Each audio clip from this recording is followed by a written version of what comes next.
So, my darling Kate, I am very glad that you've decided to start out on your own, and I'm even more glad that this new venture you're trying to undertake is IT related one, so I can assist you in it. Although, in today's world of business, anything you try to touch or start is going to have a massive IT component to it. There's no denying that. But what I like about your project is that it is the perfect marriage between practical knowledge and the power of IT structure. I think you know this, that I started out as this little geeky kid who was trying to put a machine brain inside a human body and vice versa. But of course, through understanding the reality of the world, I'm off that. And I believe that the value of digital electronics or rather in allowing a human component to do what they couldn't do before rather than replacing the human component. Um, I am a human after all, and I do not like the idea of being replaced as a person or even as the entire species. But that's a topic for another time. The thing is, darling Kate, I am trying to do my best in coaching you, but there's this massive geographic distance between us. Makes it really hard for me and you to sit down and have a chat. There's this whole time difference. There's the whole difference in the culture of the jobs we have. It's making it really hard for me and you to agree on a slot of the Google Calendar to meet up. We end up rescheduling about 30 times, and sometimes even me, being this massive encyclopedia of knowledge, I'm not. I tend to forget stuff I wanted to talk to you about, and there's just so much note making and Google keeping one can do. So I decided, instead of trying to play this what do you call it, this tag game, yeah, there you go, tag, I was forgetting it, this tag game, why don't I just record all the things that I think are of concern for a person who's trying to start a startup, specifically related to your situation. I don't think there's going to be an order to these, apart from when I'm sending it to you, and I'm going to attach a number to them. I think it's best you just listen to them at your leisure, make notes, and ask questions. Of course, don't forget this.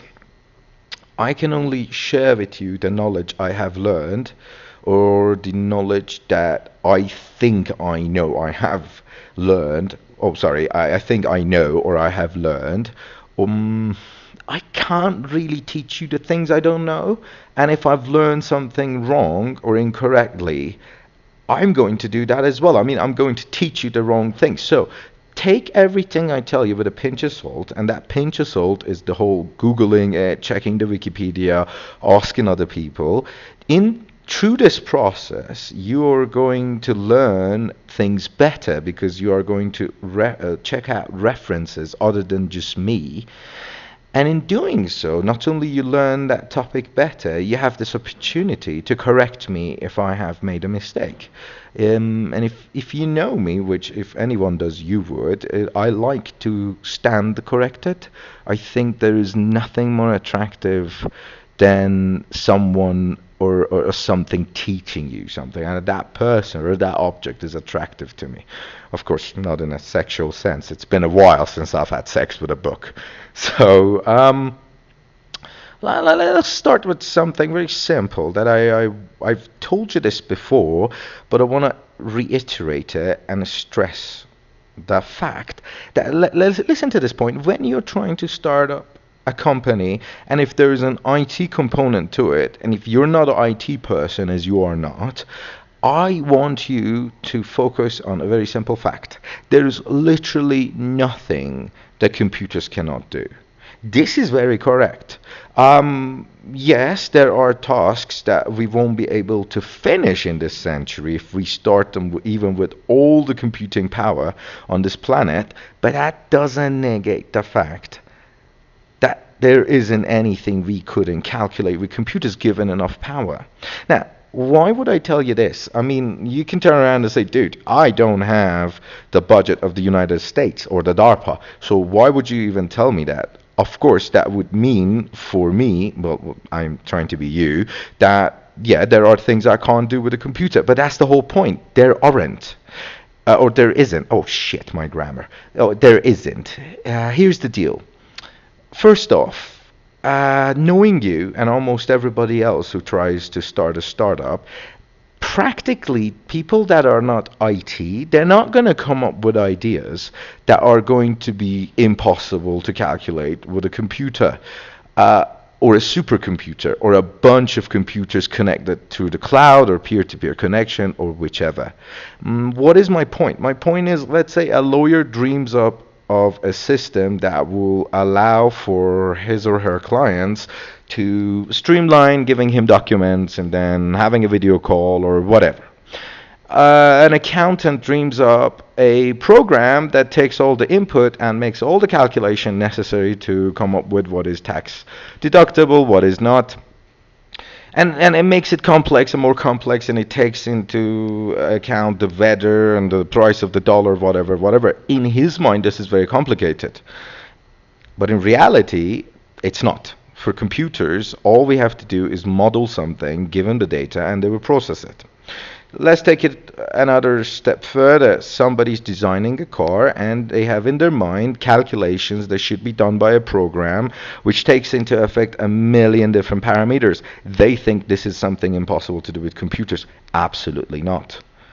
Again, given the right model and proper calculations, a computer could do this in matter of fractions of a second. Let's take it up another notch. There's a doctor who dreams up a device that senses a person's behavior and comes up with a diagnosis, or at least a list of symptoms, and he goes like, oh my god, this is something hard to do. Not really. A bunch of cameras, a temperature sensor, blood analyzer, whatever. All of these things exist. We hook them up together, again connected to the right model, and put in the numbers, and voila, you have the system. So my first point is, almost everything a non-IT person who is practicing a job or practicing a profession dreams up can be achieved by computers easily, because if there is a model, if there's a knowledge model and a proper pipelining of inputs and outputs, a computer or a bunch of computers could do it. Why am I iterating this very simple fact to you? It's because the main thing that disappoints almost all of the entrepreneurs to be, when they hit the problem with the IT bottlenecks and they are not from the IT background, is specifically this. They are being told, oh, you can't do that with a computer, that's too much of a calculation, that kind of sensory input doesn't exist, nobody wants to put their data in, and on and on and on. And that's all absolutely nonsense. You need to focus on the fact that there isn't anything computers cannot do. That is important to you. When you have actually finished your model and you know all the inputs, all the outputs, how the system should work, that's when you need to worry about the IT infrastructure, and that's where somebody like me comes in. I take your model and I make it a real thing. So what I wanted to transmit to you today, and I hope I made my point clear, is the fact that when cooking up an IT project, the IT structure is the last thing you need to think about. It's rather how the users are going to interact with it, what kind of problems it's going to solve, and is this project a project that has a form of revenue, be it monetary or social, or actually an impactful revenue. Sometimes projects, IT projects, may be loss-making, but imagine if they serve a greater good, like delivering information to remote areas of the world, or enabling people to be able to cook food and have clean water. It doesn't necessarily have to have a financial profit. It needs to have a form of a revenue or a form of a profit that is either social, ethical, some form of impact, or some form of basically added value. And when you have that, and when you can actually explain your project in terms of how people are going to be able to interact with it and get something out of it, that's actually the start. So let's sum up. In cooking up a new venture, I believe you shouldn't really be thinking about the IT structure. You should really be thinking about, do people need it? how would they use it, and what will they achieve that they cannot achieve with the current tools or the manual way of doing it. When you listen to it, let me know what you think. This is kind of the first voicemail I'm leaving you, and I hope it's going to be a good one.